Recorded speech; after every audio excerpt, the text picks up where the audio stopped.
What's going on, everybody? Tyrell here. If you like crypto, on this channel I bring together the fundamentals and the technicals to curate valuable information to help you on your journey.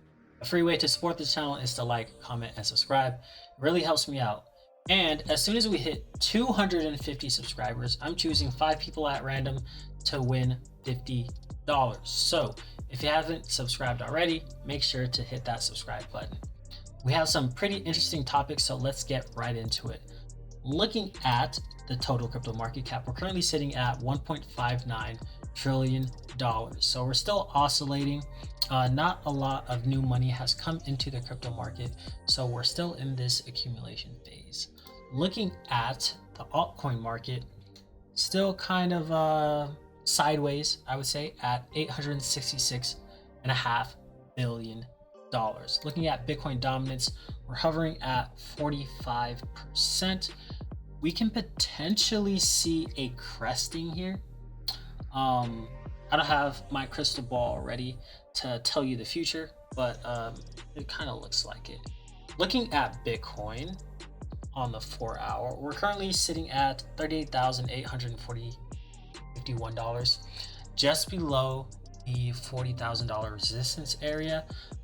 We briefly broke above this accumulation zone above 40,000, and then Bitcoin ran into some sellers, so we dipped below that.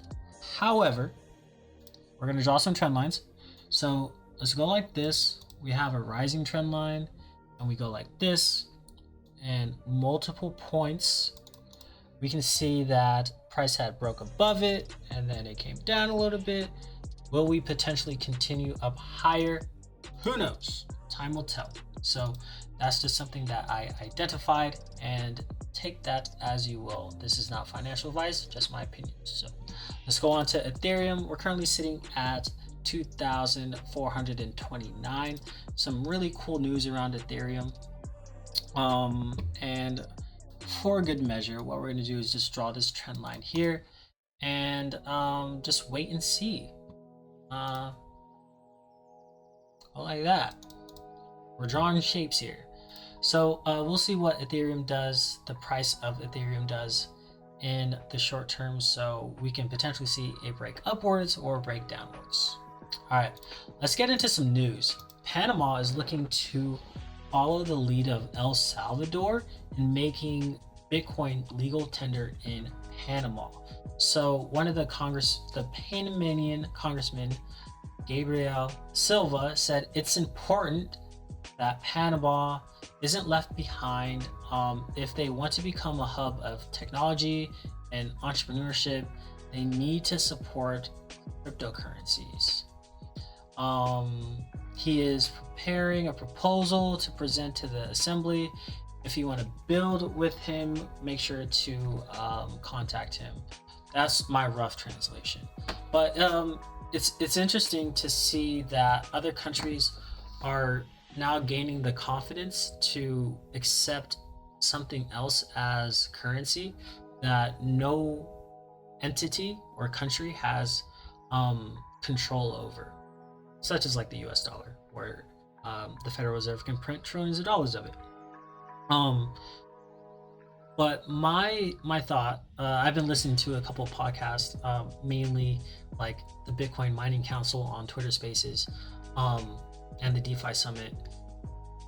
There's a technical hurdle associated with mining Bitcoin. So you would need highly specialized equipment to mine Bitcoin. And that's something that they only do. Like it used to be you can mine Bitcoin from a computer, like regular GPUs, but as there's been more and more competition and the hash rate has increased, you would need highly specialized equipment to mine. And since the price of Bitcoin has gone up, the demand for these devices has gone up, and a lot of people have just taken it off of the shelves, and it's essentially sold out. As you can see here, Bitmain's Antminers are currently sold out, as there's just demand for these devices. So if El Salvador wants to enact and follow this policy of state-sponsored Bitcoin mining, they're going to run into this issue of not having the necessary equipment to mine Bitcoin. And if countries like Panama and other countries decide to follow the same policy of state-sponsored Bitcoin mining, there's going to be an ever-increasing demand for Bitcoin mining equipment, and we may not see countries start to actually mine Bitcoin for like 6 months, a year, 2 years down the road. So in the short term, all this infrastructure needs to be built, and then we would actually see these countries mining and producing blocks of Bitcoin. So that's something to be mindful of as we follow down this path of more and more countries accepting Bitcoin as legal tender and deciding to mine themselves. Coincidentally, China is also kicking out some of their miners, like half of the world's Bitcoin miners, and they could be heading to Texas because the United States is becoming a little bit more friendly towards Bitcoin mining. Additionally, they could also go to like El Salvador because energy is cheap over there and they have volcanoes, so you can mine Bitcoin with volcanoes. So as China's kicking out the Bitcoin miners, they're going to need a place to go to continue their operations.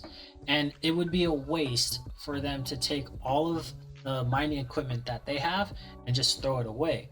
So why not go to some place and put it to work and continue your operations? So they're most likely going to find a place that has cheap energy and is friendly towards Bitcoin mining. So this could potentially be a boon for a lot of different geographic areas in the short term as China's kicking out these Bitcoin miners. So something to be mindful of. On another note, the World Bank isn't getting cryptocurrency. They're saying that they're not going to support El Salvador in their decision of accepting Bitcoin as legal tender, mainly because they probably just don't get it or they can't control it. So sucks to suck, because other banks like Switzerland's Signum Bank are actually getting around the idea of decentralized finance. So even though they're involved in centralized finance, they actually see the opportunities of participating in this brand new financial ecosystem. So as Ethereum is transitioning to Ethereum 2.0, all they need is 32 ETH to become a validator on the network, and they can earn passive income with Ethereum. So as they get more Ethereum and the price of Ethereum goes up, then it's like compound interest squared for these banks. And we're going to do some quick maths here. If you take the price of Ethereum, which is currently $2,417, and you multiply that by 32 ETH, all a bank needs is $77,344 at current prices to become a node, a validator node on the Ethereum network for ETH 2.0. But these banks have millions and billions of dollars. They're flush with cash, so they can buy a lot of crypto that offer proof of stake and do like a proof of stake as a service to generate returns on idle cash that's earning however much is earning in cash minus inflation, and return that onto the bank's balance sheets or to the stakeholders. So this opportunity would generate revenue for a bank, and it's actually pretty smart. It's good to see countries like Switzerland become more friendly towards cryptocurrency, and they've always been like sort of neutral. So hopefully they like accept it as legal tender, just like in El Salvador, and then other countries can be like, hey, we're gonna follow Switzerland's lead because they do a lot of finance in Switzerland. So on another note, like they're also looking at many more DeFi tokens. In this article, we can see that they were launching custody and trading in tokens like Aave, Aragon, Curve, Maker, Synthetics, Uniswap, 1inch, all things that I've talked about. So like with Aave, they're essentially just like a decentralized bank on the internet. I don't know much about Aragon, I have some Curve, I had some Maker, I have synthetics where you can like put synthetics onto like their own staking site and then earn like 50% returns in synthetics. I have Uniswap, which is like the best decentralized exchange out there at current, and that's literally like the standard for dexes. Like everything's trying to emulate Uniswap. And then 1inch, which is a dex aggregator, it's pretty cool. I actually have some 1inch, and then I deposited that onto Yearn.finance, and I'm earning more 1inch. So as more and more banks, more and more institutions get involved into DeFi, we can potentially see the total value locked of value on DeFi grow from around 59 billion to potentially 500 billion, 1 trillion, and then just grow in orders of magnitude from there. Granted, there's definitely going to need to be a lot more regulation, so like they know, hey, these are the rules that we can play by, and then we just like put money towards it. So some cool developments in the DeFi space. Looking at ING Bank, what they might steal from DeFi, they're looking at Ethereum's composability, which could inform the next generation of banking services. Honestly, like, why have a brick and mortar bank, like, when it could just like exist on the internet? And as long as people know, like, they do their research and like they get educated on this stuff, then they like would be more comfortable with it.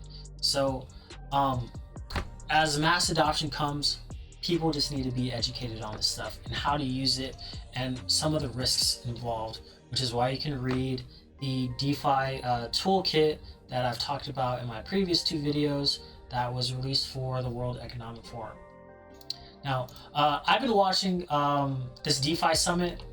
Some of like the who's who in the DeFi space are actually coming together and speaking for like 8 hours a day and going over some of like the broad themes that are happening in the DeFi space, NFT space, and the DAO space.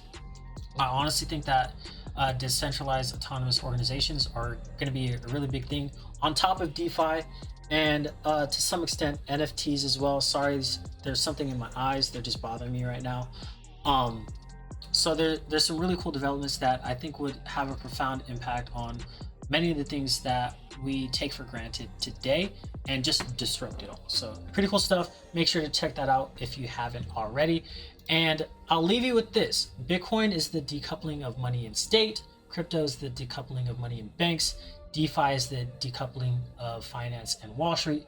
NFTs are the decoupling of art and the establishment. DAOs are the decoupling of centralized governance. So all this stuff is going to be disrupted in the next half year, 1 year, 2 years, 5 years, 10 years, 20 years, as this space continues to develop and grow. It's going to be interesting to see, and I'm happy to be a part of it. That is my 2 cents. Once again, this is Tyrell. Make sure to like, comment, and subscribe. Doing a giveaway to 5 people, $50 at 250 subscribers. So I'll catch you on the next one. Peace.